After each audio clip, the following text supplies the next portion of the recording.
আবৃত্তি করছি কবি আবু জাফর ওবায়দুল্লাহর মাগমোরা বলে।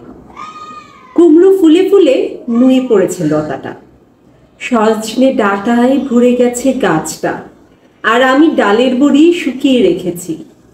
খোকা, তুই কবে আসবি, কবে ছুটি? চিঠিটা তার পকেটে ছিল, ছেঁড়া আর রক্তে ভেজা। মাগো ওরা বলে সবার কথা কেড়ে নেবে, তোমার কোলে শুয়ে গল্প শুনতে দেবে না। বলো মা, তাই কি হয়?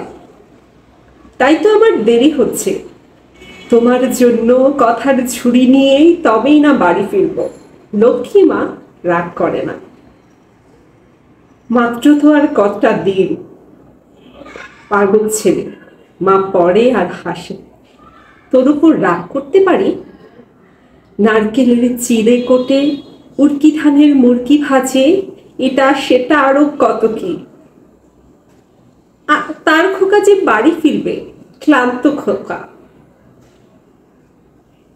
কুমড়ো ফুল শুকিয়ে গেছে, ঝরে পড়েছে ডাটা। পুইলতাটা নেতানো। খোকা এলি? ঝাপসা চোখে মা তাকায় উঠোনে, উঠোনে যেখানে খোকারের সব শকুনিরা ব্যবচ্ছেদ করে।